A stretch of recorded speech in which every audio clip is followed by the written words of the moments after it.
ರಾಜ್ಯದಾದ್ಯಂತ ಮೂಡ ಹಗರಣ ಚರ್ಚೆಯಾಗ್ತಾ ಇರುವಾಗಲೇ 2 ದಿನಗಳ ಹಿಂದೆ ಅಂದರೆ ಗುರುವಾರ ಕ್ಯಾಬಿನೆಟ್ ಮೀಟಿಂಗ್ನಲ್ಲಿ ಉಳಿದೆಲ್ಲ ನಿರ್ಣಯಗಳ ಜೊತೆಗೆ 2 ನಿರ್ಣಯಗಳನ್ನು ಕರ್ನಾಟಕದ ಕ್ಯಾಬಿನೆಟ್ ತೆಗೆದುಕೊಂಡಿತು. 2 ಅತ್ಯಂತ ಹೆಚ್ಚು ಚರ್ಚೆಗೆ ಆಸ್ಪದವಾದಂತಹ ನಿರ್ಣಯ. ಒಂದೇನೆಂದರೆ ರಾಜ್ಯಪಾಲರು ಇನ್ನು ಮುಂದೆ ಪತ್ರ ಬರೀಬೇಕಾದ್ರೆ ಅವುಗಳನ್ನು ಚೀಫ್ ಸೆಕ್ರೆಟರಿ ಅವರು ಉತ್ತರಿಸಬೇಕಾಗಿಲ್ಲ. ಚೀಫ್ ಸೆಕ್ರೆಟರಿ ಅವರಿಗೆ ಪತ್ರ ಬಂದರೆ ಅವರು ಕ್ಯಾಬಿನೆಟ್ ಗಮನಕ್ಕೆ ತರಬೇಕು. ಕ್ಯಾಬಿನೆಟ್ ಅದನ್ನು ನೋಡುತ್ತೆ. ಅವುಗಳಿಗೆ ಉತ್ತರ ಕೊಡಬೇಕು ಅಂತ ಅನಿಸಿದ್ರೆ, ಕೊಡುವ ಅವಶ್ಯಕತೆ ಇದ್ರೆ ಕ್ಯಾಬಿನೆಟ್ ಉತ್ತರ ಕೊಡುತ್ತೆ. ಒಂದು ನಿರ್ಣಯ. ಇನ್ನೊಂದು ನಿರ್ಣಯ, ಸಿಬಿಐ ತನಿಖೆಗೆ ಇದ್ದ ಜನರಲ್ ಕನ್ಸೆಂಟ್ ಅನ್ನು ವಾಪಸ್ ತಗೊಂಡಿದ್ದು. ಮೂಡ ಹಗರಣದ ತನಿಖೆ ಸಿಬಿಐನಿಂದ ಆಗಬೇಕು ಅನ್ನೋ ಒಂದು ವಾದ ಇದೆ. ಹೈಕೋರ್ಟ್ಗೆ ಅಪ್ಲಿಕೇಶನ್ ಹಾಕೋದಕ್ಕೆ ತಯಾರಾಗಿದ್ದಾರೆ ದೂರುದಾರ ಸ್ನೇಹಮಯಿ ಕೃಷ್ಣ ಅವರು. ಹೈಕೋರ್ಟ್ಗೆ ಹೋಗ್ತಾ ಇದ್ದಾರೆ. ಇವತ್ತು ಅಪ್ಲಿಕೇಶನ್ ಹಾಕಿದ್ರೋ ಏನೋ. ಲೋಕಾಯುಕ್ತರ ಕಡೆ ಆಗೋದಿಲ್ಲ, ಲೋಕಾಯುಕ್ತ ಪೊಲೀಸರ ಕಡೆ ಈ ತನಿಖೆ ಆಗೋದಕ್ಕೆ ಸಾಧ್ಯ ಇಲ್ಲ. ಸಿಬಿಐ ತನಿಖೆ ಕೊಡಿ ಅಂತ. ಒಂದು ಸಲ ಸಿಬಿಐ ತನಿಖೆಗೆ ಮೂಡ ಹಗರಣವನ್ನು ಕೊಡಬೇಕು ಅನ್ನುವ ಅರ್ಜಿ ಹೈಕೋರ್ಟ್ಗೆ ಹೋದರೆ ನಿರ್ಧಾರ ಹೈಕೋರ್ಟಿಂದ ಆಗುತ್ತೆ. ರಾಜ್ಯ ಸರ್ಕಾರ ಏನು ಮಾಡೋಕ್ಕಾಗಲ್ಲ. ಹಂಗಿರುವಾಗ ಜನರಲ್ ಕನ್ಸೆಂಟ್ ಅನ್ನು ವಾಪಸ್ ತಗೊಂಡಿದ್ಯಾಕೆ? ಈ ಕೇಸಿನ ಮೇಲೆ ಏನೂ ಪ್ರಭಾವ ಬೀರೋದಿಲ್ಲ ಅನ್ನೋದಾದ್ರೆ ಜನರಲ್ ಕನ್ಸೆಂಟ್ ಅನ್ನು ಯಾಕೆ ವಾಪಸ್ ತಗೊಂಡು? ಈ ಪ್ರಶ್ನೆ ಸಹಜವಾಗಿ ಬರುತ್ತೆ. ಮಾಹಿತಿಗಳು ಈಗ ಬರ್ತಾ ಇದ್ದಾವೆ. ಸಿಬಿಐಗೆ ನೀಡಲಾಗಿದ್ದ ಜನರಲ್ ಕನ್ಸೆಂಟ್ ಅನ್ನು ವಾಪಸ್ ತಗೊಂಡಿದ್ದು ಮೂಡ ಹಗರಣಕ್ಕೆ ಸಂಬಂಧಿಸಿದಂತೆ ಅಲ್ಲ, ವಾಲ್ಮೀಕಿ ಹಗರಣದಲ್ಲಿ ಈಸಿಯಾಗಿ ಸಿಬಿಐನವರು ತನಿಖೆಯನ್ನು ಮುಂದುವರಿಸದೇ ಇರುವ ಹಂಗೆ ನೋಡಿಕೊಳ್ಳೋದಕ್ಕೆ ಅಂತ. ಇದಕ್ಕೂ ವಾಲ್ಮೀಕಿ ಹಗರಣಕ್ಕೂ ಸಂಬಂಧ ಇದೆ. ರಾಜ್ಯ ಕ್ಯಾಬಿನೆಟ್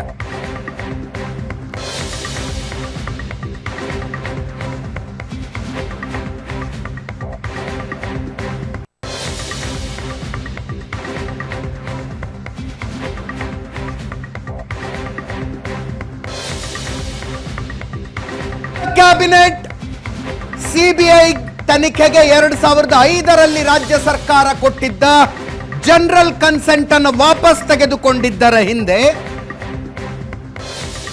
ವಾಲ್ಮೀಕಿ ಹಗರಣದ ತನಿಖೆಯಿಂದ ಸಿಬಿಐಯನ್ನು ದೂರ ಇಡುವ ಪ್ರಯತ್ನ ಅನ್ನುವ ಮಾಹಿತಿಗಳು ಬರ್ತಾ ಇದೆ.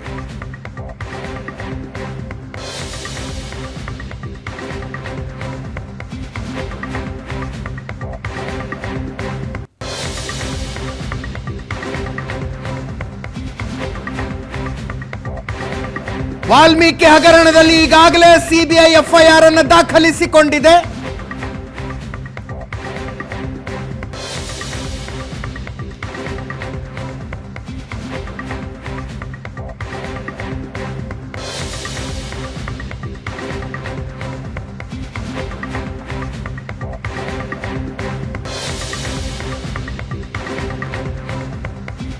ಸಿಬಿಐ ಎಫ್ಐಆರ್ ದಾಖಲಿಸಿಕೊಂಡಿರೋದು ಯೂನಿಯನ್ ಬ್ಯಾಂಕ್ ಕೊಟ್ಟ ಕಂಪ್ಲೇಂಟ್ನ ಆಧಾರದ ಮೇಲೆ. ಆದರೆ ವಾಲ್ಮೀಕಿ ಎಸ್ಟಿ ಅಭಿವೃದ್ಧಿ ನಿಗಮ ಕೂಡ ಒಂದು ಕಂಪ್ಲೇಂಟ್ ಅನ್ನು ಪೊಲೀಸ್ ಸ್ಟೇಷನ್ಗೆ ಕೊಟ್ಟಿದೆ. ಆ ಕಂಪ್ಲೇಂಟಿನ ಆಧಾರದ ಮೇಲೆ ಎಫ್ಐಆರ್ ದಾಖಲಾಗಿದೆ. ಎಸ್ಐಟಿ ರಚನೆಯಾಗಿದೆ. ಒಂದೇ ಪ್ರಕರಣ, ಒಂದೇ ಹಗರಣ. ಒಂದು ಕಡೆ ಎಸ್ಐಟಿ ತನಿಖೆ ನಡೆಸ್ತಾ ಇದ್ರೆ, ಇನ್ನೊಂದು ಕಡೆ ಸಿಬಿಐನು ತನಿಖೆ ನಡೆಸ್ತಾ ಇದೆ. ಈ ಪ್ರಕರಣದ ತನಿಖೆಯನ್ನು ಸಿಬಿಐನೇ ನಡೆಸಬೇಕು ಅಂತ ಯೂನಿಯನ್ ಬ್ಯಾಂಕ್ ಹೈಕೋರ್ಟಿಗೆ ಹೋಗಿದೆ. ಅದಕ್ಕೆ ರಾಜ್ಯ ಸರ್ಕಾರ ಅಬ್ಜೆಕ್ಷನ್ ಹಾಕಿದೆ. ಇಲ್ಲ, ಎಸ್ಐಟಿ ಅವರು ತನಿಖೆ ಮಾಡ್ತಾ ಇದ್ದಾರೆ, ಇದನ್ನ ಎಸ್ಐಟಿ ತನಿಖೆ ಆಗ್ತಾ ಇದೆ ಅನ್ನೋದು ರಾಜ್ಯ ಸರ್ಕಾರದ ಅಬ್ಜೆಕ್ಷನ್. 30ನೇ ತಾರೀಕು ಈ ಪ್ರಕರಣದ ಜಡ್ಜ್ಮೆಂಟು.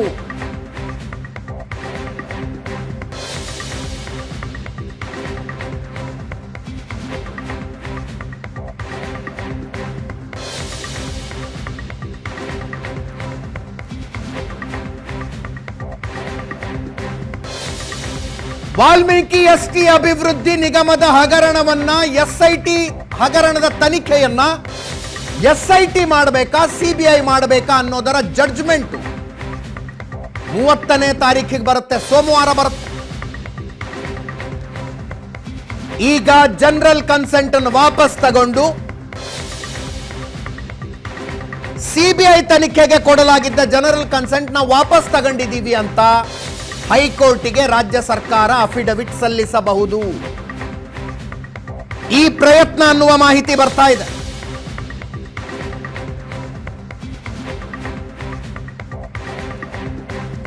ಜನರಲ್ ಕನ್ಸೆಂಟ್ ಅನ್ನು ನಾವು ವಾಪಸ್ ತೆಗೆದುಕೊಂಡಿದ್ದೀವಿ, ಆದ್ದರಿಂದ ಸಿಬಿಐ ತನಿಖೆ ಮಾಡಬಾರದು ಅನ್ನುವ ವಾದ ಬರಬಹುದು.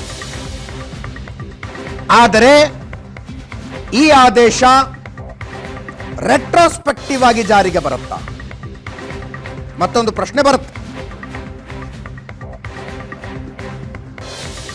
ಅಂದ್ರೆ ಈಗಾಗಲೇ ಸಿಬಿಐ ಎಫ್ಐಆರ್ ಮಾಡಿಬಿಟ್ಟಿದೆ, ಈಗಾಗಲೇ ದಾಖಲಾಗಿರುವ ಎಫ್ಐಆರ್ಗಳಿಗೂ ಈ ಆದೇಶ ಅನ್ವಯ ಆಗುತ್ತಾ? ಸಚಿವ ಸಂಪುಟ ಟಿಪ್ಪಣಿಯಲ್ಲಿ ಆ ವಿಷಯ ಇಲ್ಲ.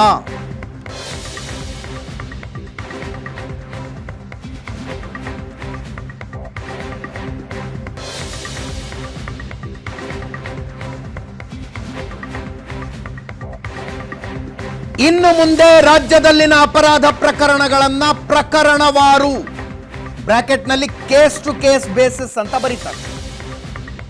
ತನಿಖೆ ನಡೆಸಲು ಸಿಬಿಐ ತನಿಖಾ ಸಂಸ್ಥೆಗೆ ಅನುಮತಿ ನೀಡುವ ಕುರಿತು ಸಚಿವ ಸಂಪುಟದ ಅನುಮೋದನೆ ಪಡೆಯಲು ಪ್ರಸ್ತಾವನೆ ಮಂಡಿಸಿದೆ ಅಂತ ಬರೀತಾರೆ.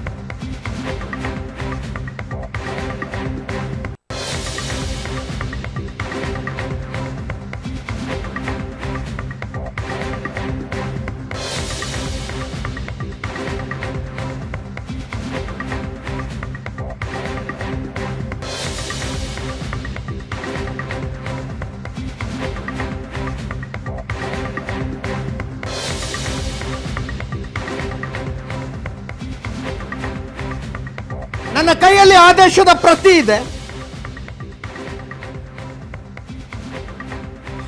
ಕ್ಯಾಬಿನೆಟ್ ತೆಗೆದುಕೊಂಡಿರುವ ನಿರ್ಣಯ ಇದು, ಇದೇನು ರಹಸ್ಯ ಅಲ್ಲ.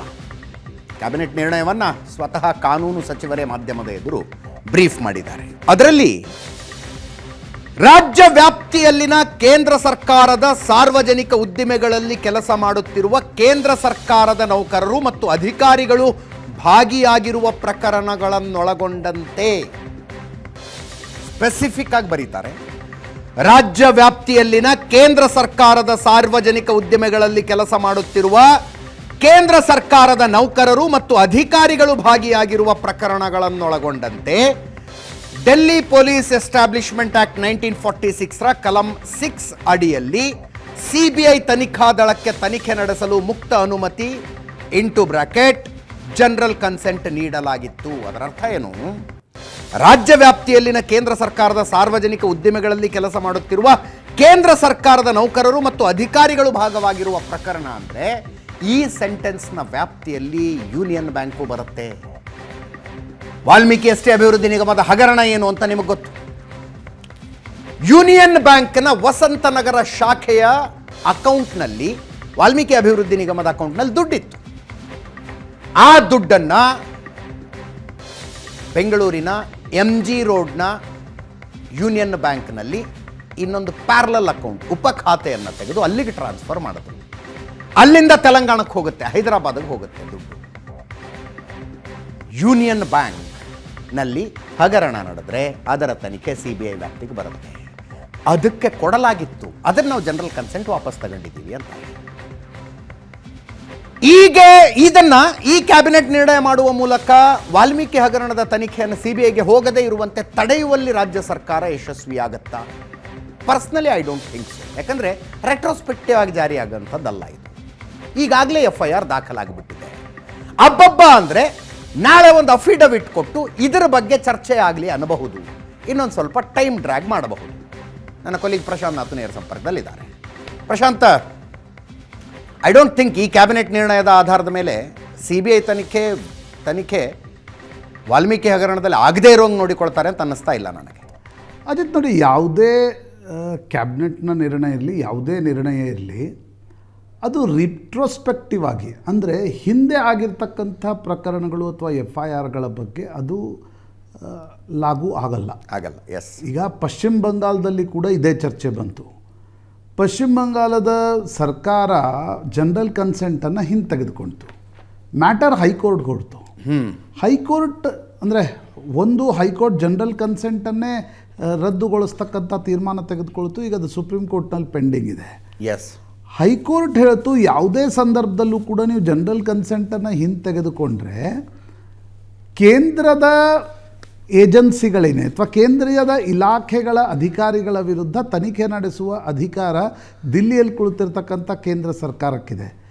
ಅದು ಕೇವಲ ಕೇಂದ್ರದ ಇಲಾಖೆ ಅಥವಾ ಬ್ಯಾಂಕು ನಿಮ್ಮ ಜುರಿಸ್ಟಿಕ್ಷನ್ ಅಂದರೆ ನಿಮ್ಮ ರಾಜ್ಯ ಸರ್ಕಾರದ ರಾಜ್ಯದಲ್ಲಿ ಬರುತ್ತೆ ಅನ್ನುವ ಕಾರಣಕ್ಕೋಸ್ಕರ ನೀವು ಅಲ್ಲಿ ತನಿಖೆ ನಡೆಸಬಾರ್ದು ಅಂತಕ್ಕಂಥದ್ದನ್ನು ಯಾವುದೇ ರಾಜ್ಯ ಸರ್ಕಾರ ಹೇಳಲಿಕ್ಕೆ ಬರೋಲ್ಲ ಅನ್ನೋದನ್ನು ವೆಸ್ಟ್ ಬೆಂಗಾಲ್ ಗೌರ್ಮೆಂಟ್ ಹೇಳಿತ್ತು. ಈಗ ಅದನ್ನು ಸುಪ್ರೀಂ ಕೋರ್ಟ್ನಲ್ಲಿ ವೆಸ್ಟ್ ಬೆಂಗಾಲ್ ಸರ್ಕಾರ ಪ್ರಶ್ನಿಸಿದೆ. ಮತ್ತು ಯಾವುದೇ ಕಾರಣಕ್ಕೂ ರಿಟ್ರೋಸ್ಪೆಕ್ಟಿವ್ ಆಗಿ ಅದು ಅಳವಡಿಕೆ ಮಾಡಲಿಕ್ಕೆ ಆಗಲ್ಲ. ಅಂದರೆ ಈಗ ನೋಡಿ, ಮೊನ್ನೆಯ DK ಶಿವಕುಮಾರ್ ಪ್ರಕರಣದಲ್ಲೇ ಆಯಿತು. DK ಶಿವಕುಮಾರ್ ಪ್ರಕರಣದಲ್ಲಿ ಕರ್ನಾಟಕದ ಕ್ಯಾಬಿನೆಟ್ ಏನು ನಿರ್ಣಯ ತೆಗೆದುಕೊಂಡಿತು? ಯಡಿಯೂರಪ್ಪ ಮುಖ್ಯಮಂತ್ರಿಯಾಗಿದ್ದಾಗ ನೀಡಿರ್ತಕ್ಕಂಥ ಒಂದು ಕನ್ಸೆಂಟ್ ಏನಿದೆ ಅದನ್ನು ನಾವು ಹಿಂತೆಗೆದುಕೊಳ್ತೀವಿ ಅಂತಕ್ಕಂಥದ್ದನ್ನು ಹೇಳಿತು. ಎಸ್. ಮ್ಯಾಟರ್ ಕೋರ್ಟಿಗೆ ಹೋಯಿತು. ಕರೆಕ್ಟ್. ಕೋರ್ಟ್ನಲ್ಲಿ ನೀವು ಯಾವುದೇ ಸಂದರ್ಭದಲ್ಲೂ ಕೂಡ ಒಮ್ಮೆ ಕೊಟ್ಟಿರ್ತಕ್ಕಂಥ ಕನ್ಸೆಂಟನ್ನು ಹಿಂತೆಗೆದುಕೊಳ್ಳೋಕೆ ಬರಲ್ಲ ಅಂತಕ್ಕಂಥದ್ದನ್ನು ಸ್ಪಷ್ಟವಾಗಿ ಹೇಳಲಾಯಿತು. ಹೀಗಾಗಿ ಈ ಪ್ರಕರಣದಲ್ಲಿ ಕೂಡ, ಈಗ ವಾಲ್ಮೀಕಿ ಪ್ರಕರಣದಲ್ಲಿ CBI ಯೂನಿಯನ್ ಬ್ಯಾಂಕ್ ಆಫ್ ಇಂಡಿಯಾದ ಅಧಿಕಾರಿಗಳ ವಿರುದ್ಧ ಒಂದು FIR ಈಗಾಗಲೇ ದಾಖಲಿಸಿದೆ. ಆದರೆ ನನಗನ್ಸುತ್ತೆ ಅದರ ವ್ಯಾಪ್ತಿ ಎಷ್ಟಿರುತ್ತೆ ಅಂತಕ್ಕಂಥದ್ರ ಬಗ್ಗೆ ಆಂಬಿಗ್ವಿಟಿ ಇರುತ್ತೆ. ಎಸ್. ಈಗ ನೀವು ಯೂನಿಯನ್ ಬ್ಯಾಂಕ್ ಆಫ್ ಇಂಡಿಯಾ ಅಧಿಕಾರಿಗಳ ಮೇಲೆ ಮಾತ್ರ ಕ್ರಮ ತೆಗೆದುಕೊಳ್ಬೇಕು ಅಂತಕ್ಕಂಥದ್ದಿದೆ. EDಗೆ ಮನಿ ಲಾಂಡ್ರಿಂಗ್ ಬರುತ್ತೆ. CBI can investigate only against the bank officials. ಹಾಗಿರುವ ಸಂದರ್ಭದಲ್ಲಿ ನೀವು ಹೈದರಾಬಾದ್ನಲ್ಲಿ ತನಿಖೆ ನಡೆಸ್ಬೋದು. ಆದರೆ ಇಲ್ಲಿನ ರಾಜ್ಯ ಸರ್ಕಾರದ ಇಲಾಖೆಯ ಮೇಲೆ ತನಿಖೆ ನಡೆಸಲಿಕ್ಕೆ ಬರುತ್ತಾ, ಆ ವ್ಯಾಪ್ತಿ ಬರುತ್ತಾ? That is ambiguity. ಅಲ್ಲಿ ಅನೇಕ ಪ್ರಶ್ನೆಗಳು ಹೇಳ್ತವೆ ಅಂತ ಅನಿಸುತ್ತೆ. ಅದಕ್ಕೆ ಅಂತಿಮವಾಗಿ ಹೈಕೋರ್ಟ್, ಯಾವುದೇ ನ್ಯಾಯಾಲಯಗಳೇ ಅಂತಿಮವಾಗಿರ್ತಕ್ಕಂಥ ಒಂದು ಮಾರ್ಗದರ್ಶನವನ್ನು ಮಾಡಬೇಕಾಗತ್ತೆ.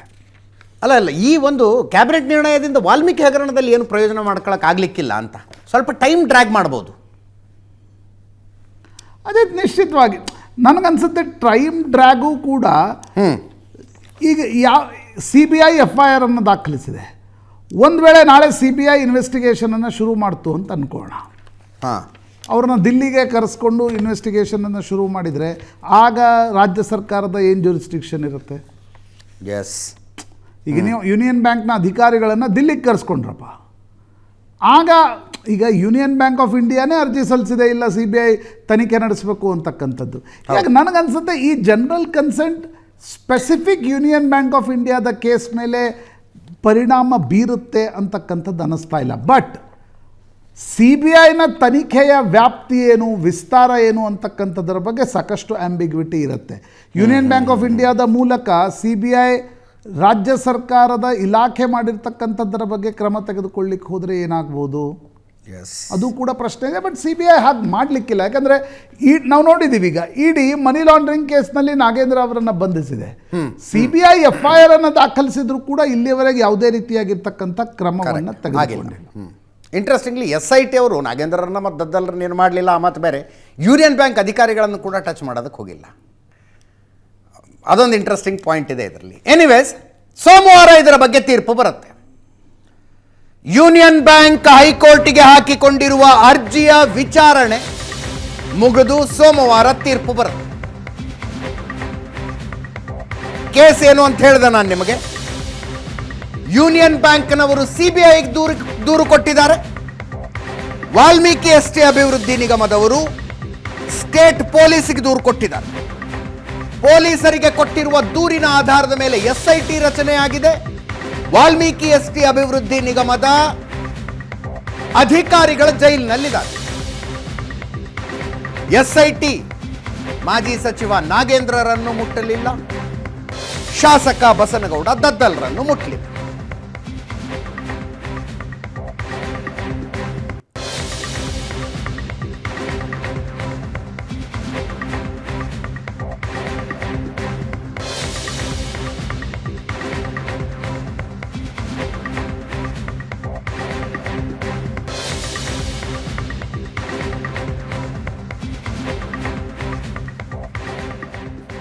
ಸೋಮವಾರ ಜಡ್ಜ್ಮೆಂಟು, ನೋಡೋಣ ಏನಾಗುತ್ತೆ.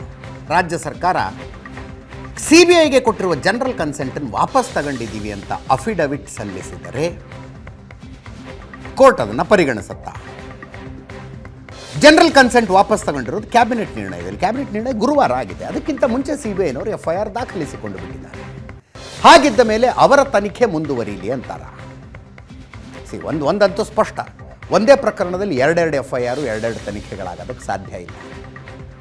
ಒಂದು ದೂರನ್ನು ಯೂನಿಯನ್ ಬ್ಯಾಂಕ್ನವ್ರು ಕೊಟ್ಟಿರಬಹುದು, ಇನ್ನೊಂದು ದೂರನ್ನು ವಾಲ್ಮೀಕಿ ಎಸ್ಟಿ ಅಭಿವೃದ್ಧಿ ನಿಗಮದವ್ರು ಕೊಟ್ಟಿರಬಹುದು. ಬಟ್ ಪ್ರಕರಣ ಒಂದೇ. ಆ 187 ಕೋಟಿ ಅಲ್ಲಿಂದ ಇಲ್ಲಿಗೆ ಹೋಗಿದ್ದರ ಬಗ್ಗೆ ಮಾತ್ರ.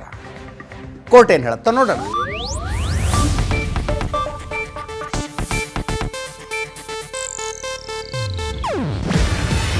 ಇದು ಏಷ್ಯಾನೆಟ್ ನ್ಯೂಸ್ ನೆಟ್ವರ್ಕ್ ಪ್ರಸ್ತುತಿ. ನೀವು ನೋಡ್ತಿದ್ದೀರಾ ಏಷ್ಯಾನೆಟ್ ಸುವರ್ಣ ನ್ಯೂಸ್.